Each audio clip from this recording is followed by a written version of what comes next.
Welcome everybody, it's your boy Mark, an MUFC fan again, guys. Not the best of days, but it's a match day. Of course, we saw last night Darren Fletcher's first press conference, but interestingly enough, Man United has made the decision to hire an interim manager for the next 6 months. It's possibly going to be an interesting scenario, and of course, you might be one decide who is who. And I'm going to be very clear about this. It's not just about Ollie. It's not just about Carrick. It's not even about just the next manager. It's all about INEOS, guys. Their failure. Because what we are watching right now, it's not a rebuild. It's not a strategy. It's indecision dressed up as a process, guys. You know what I'm saying? You sack a manager, you brief one interim, you float another, you let names leave, and yet still don't look like you know where you're going. And they promised us compete in 2028. That's not elite football leadership, guys. That's a panic management. And I keep on telling that. INEOS told us we would be different, we would be smarter, quieter, ruthless, and we would be successful. Instead, we've got confusion, mixed messaging, and the same old Manchester United habit of reacting instead of planning ahead and following through. You don't fix chaos by pretending it's control. And if answering to sacking Amorim is let's see what happens, then I'm sorry, INEOS, you have failed. And this is not the first time. It's the second time. It's not about choosing Ollie or Carrick, guys. And whichever one becomes our interim manager, it might just be Ollie. Do INEOS actually know what they're doing? Do they actually know what they're doing, people? You know, let's talk about this because I don't know, guys. I don't think they know. I don't believe in them. Yeah, I've never believed in those scams. They remind me of snakes in the grass. If you're Caribbean, you know that saying. Big up to the Liverpool fans in the building. You know what I mean? Ollie at the wheel. You shouldn't be so happy. Ollie smacked Liverpool every time he played them. 4-1. You remember? Do you? I don't think you want to see the PE teacher, my brother. You know what I'm saying? But in any event, shout out to Jack Reacher in the building, singing and dancing still. Because two things can be true. The structure has failed, but Amorim has also failed. And whether you believe that or not, that's up to you. You know what I'm saying? I'm not telling you to believe what I want to believe. I believe my belief. But according to, if we look at all the statistics, all the metrics, he technically failed. And they did him a solid by attempting to make certain, guys, that we wrote off the season. So basically, they can give, he got an excuse for why he didn't do so well. We blamed the board, we blamed the players, we blamed everything, lack of signings. But as a manager, you have to find a way to succeed regardless, despite of the missed promises. You have to do your job. And it might sound very, very harsh to say this, guys. But at the end of the day, this is why you're a manager. Because you manage the situation, whichever situation it is. It may not be the perfect one or the promised one, but it's certainly one of those situations where you got to take matters into your own hands, people. And like, guys, like, honestly, like, I may not have liked the guy, but I wanted him to succeed in the sense that, because if he succeeds, Man United succeeds. I'm happy. You know what I mean? Being right doesn't make me happy, guys.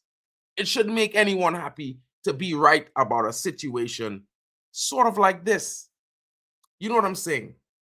It's one of those things where you have to look at it from the perspective that being right doesn't make it right, and it doesn't make it okay. Being right, well, it's relative. It's relative to the situation, to what we need, what is happening. I mean, guys, being right is not worth it in this sort of situation. You know what I mean? It really isn't. It's not. And if it was, then yeah, cool. We can have it and enjoy it and all those good things. But realistically, being right doesn't help anything. You know what I mean? It doesn't make us better. What makes us better is the club doing what they're supposed to do to get us back to winning ways. And that is the most important thing we will be discussing. But right now, as you can see, we have two choices to make. Well, the Man United so-called structure has two choices to make. Michael Carrick for the next 6 months, or is it going to be Ole Gunnar Solskjær? Yeah. And to be fair, guys, I would say it like this. Ole, everybody wouldn't, I'm pretty sure most fans want Ole back, Ole at the wheel. They felt that Ole wasn't backed and he deserves a second chance. Possibly. Possibly, guys. But that's not my opinion. My honest opinion is if they hire this guy as an interim, he's just going to be an interim and keep it just at that. Move on. Yeah, move on, guys. Let's not put ourselves through the strain of hoping and wishing. Yeah, let's not go back into the past. I'm telling you guys, we need to get a new manager that has no affiliation, no sort of history with our club. He comes in with no love. He has to earn the respect, earn his reputation. And of course, I know everyone wants to be happy and joyful and talk about this manager has done this and achieved that, and he's going to be amazing at Man United. Guys, it is what it is. At this point, we need someone to come in and make it work despite the manager, the structure making poor promises, not keeping them, and doing what they feel. You know what I mean? Like, Jack, I know, bro. Like, I mean, sometimes I feel a bit torn because I didn't like the guy and I didn't rate the guy, but at the same time, the structure did fail the guy. You know what I mean? But coming from the reality and the world that I come from, I think to myself,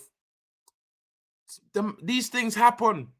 It's not the first time, and it's certainly not going to be the last time that Man United, the board, the structure, the owners have failed a manager. Are you going to continue to blame it on that? Or are you going to make changes, guys? What is it? What is your choice?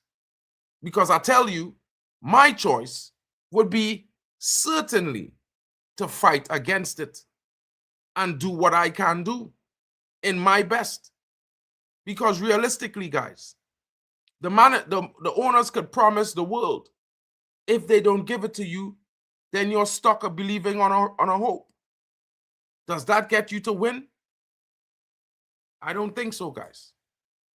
You know, the current reports coming out right now on the manager and the news and that Ole Gunnar Solskjær, after briefing through his channels, his aspirations of, proving himself, Man United see it as a way that they can help him and he can help us in our time of need while we need time to make a decision on who to take over permanently for Manchester United.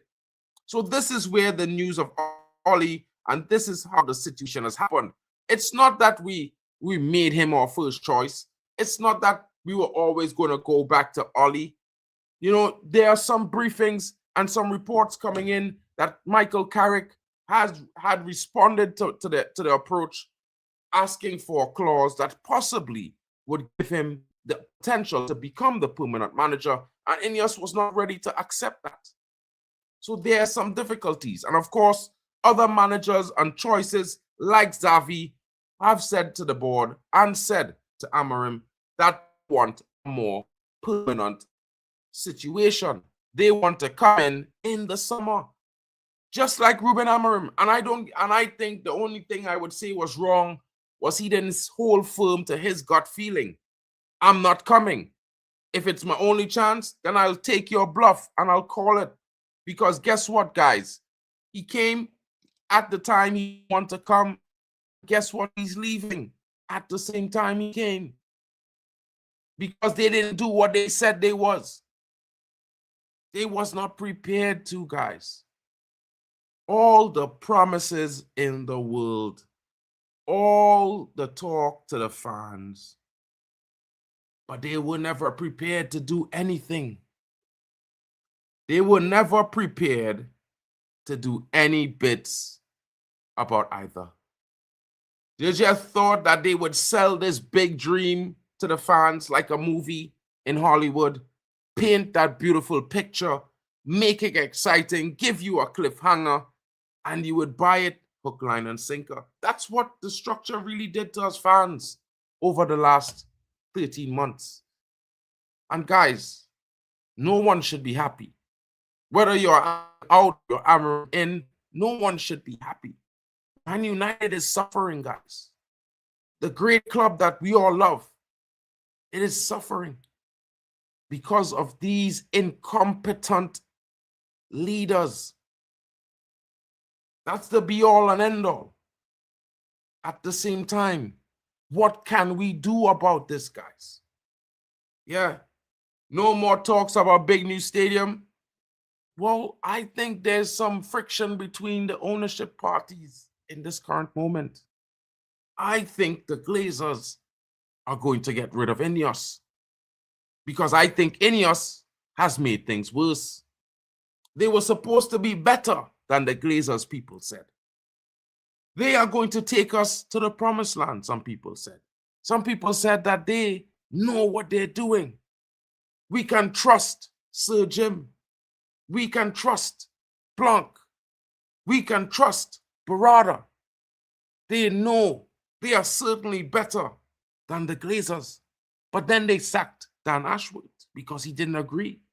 The only person with the actual level of football experience required to be our DOF said, you're making a wrong move.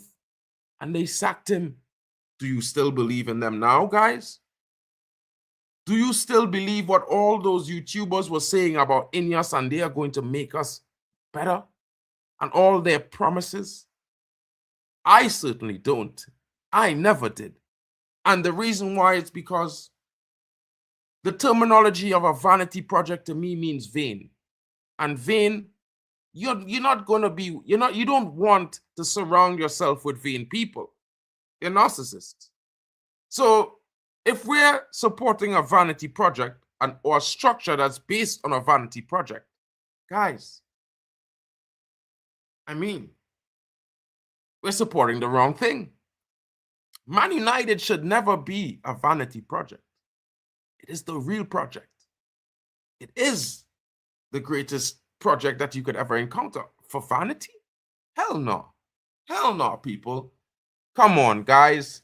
Let's stop getting torn between who wanted Amorim in, who wanted Amorim out, and let's focus on the big problem. Because whether or not we disagreed on Amorim, we all agree that this ownership and this structure is failing us. So let's do what we can, because it's time for them to go. And it's time for us to take our club back. So whether it's Michael Carrick or Ole Gunnar Solskjær, people, I say to you all, let's see what really happens in the next couple months. Are we going to sit down and take this lying down? Or are we going to turn it around and spin these guys around like a young James Brown? Which one? What is it going to be? Because, I mean, at the end of the day, guys, there was a point, I won't lie, 18 months ago, we were on the brink of protestation, on the brink of stopping matches, and they announced the sale. And then they announced Sir Jim Ratcliffe. And all the protests and all the talks about stopping games went away. Because people, like, I won't call them, but you know who they are. They all told us this is the right decision. No. He's buying a bit now, but over the next years, he will buy bits more. Does it look like this is the case, people? Are you still going to listen to these guys who are probably on the INEOS payroll? I mean, one of them was in court on another channel the other day claiming he wasn't, but I mean, When you sell the dream that INEOS is selling, it has to be because you're getting something from that, guys. Because it's not serving your club.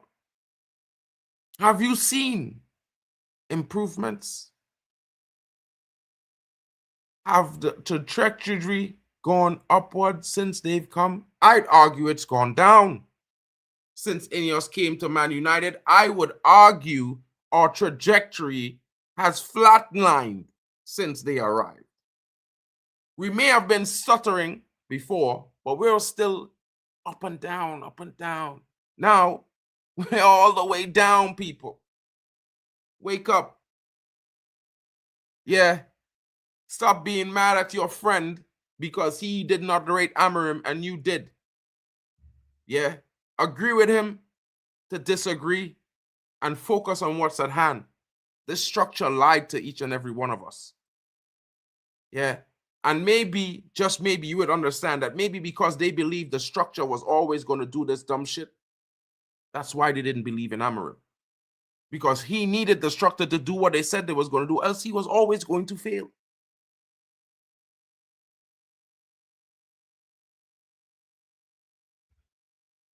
INEOS 7 managers in 7 years with Nice, every year worst in class. 100%. Brother, you preaching to the choir. And I know a lot of people might be upset and they might not want to listen. But it does, but like I'm trying to tell you all, I meant to talk about the interim manager, Michael Carrick, Ole Gunnar. Michael Carrick is a modern style interim manager. He provides clear cut. Of course, we discussed this yesterday. He provides clear design on how he wants to play. Of course, he will probably work well with a system like INEOS because, you know, he will work with the players he receives. He works with profile. He's system-based. All of these things. He doesn't play the back three. Ole is more pragmatic. Can he play a back three? I don't know. So it looks like we're not going to be playing a back three. After we went through so much heartache and stress to learn to play a back three, we're not going to do that. Again, it looks like it. Could be. It's possible. We'll see what Darren Fletcher does today. Match against Burnley away. It's going to get very interesting, guys. 2 of Burnley's best players are out because they are at the AFCON. But I guess it's still going to be a difficult situation because we don't have Ruben Amorim and we're going to possibly be playing a different way that we haven't played in a while. Let's see what happens. Let's see how Fletcher gets this job done. It will be interesting. It will be very, very interesting. Yeah. So big up to each and every one of you watching. Let me know in the chat, what are your thoughts? What are your comments? Because Ole or Carrick, drop your pick, right move or panic decisions. This is just buying time. At the end of the day, it is just buying time. It would be very, very disappointing if they don't go out and sign another manager and they promote the interim. Unless the interim manages to win the league. You know what I mean? And I ask this question to you all fans. Do you need emotions or structure? Is interim safety killing ambition? What would you do if you were INEOS, guys? Let me know in the chat, people. Of course, it will be interesting. You know what I mean? Jack, MU wins 2-0. Jack says get Klopp. Hey, he might suit us, but, you know, he wants control. He's not going to really like the structure thing. And most managers, the elite managers that people love, they don't like structures because structures hinder what they want to do. Yeah, they want to work from the mind that they have. They don't want someone to tell them how to do their job. So this is where it gets really techie, really interesting, and the conversation of, is a structure the right thing for a big club, or is it the best thing for small clubs up and coming? Let me know in the chat, people. I hope you have a wonderful day. We'll be back later on, of course, with the match preview maybe, I guess in a couple hours, I will be doing a little bit of match preview and exploring the manager's press conference. I know some people were super focused on what he didn't say from what he said that applied to Amorim and the club. But let's focus on what possibly he said about the strategy and what we know about Darren Fletcher. So we'll be discussing that, guys, around 4 or 5 p.m. UK, give or take. I pretty much think 4 p.m. UK. And let's get in. Come in, smash a like, subscribe, let me know. And of course, guys, think about it. Because our great club is suffering by people who just came here. Of course, we already been dealing with some owners who are terrible. But we need to realize that these guys that just came in, they're worse. And it's sad to see such a great club, such incompetence coming from the top. You would never have thought. And I mean, I come from the third world, so imagine a first world, elite, majestic giant of a football club run by incompetent people. I don't think that's the message you want to send out, people. Big up to each and every one of you. From your boy, Mark Ken. Love you all. Hope you have a great day. And I'll catch you guys later. Jack, watch along tonight.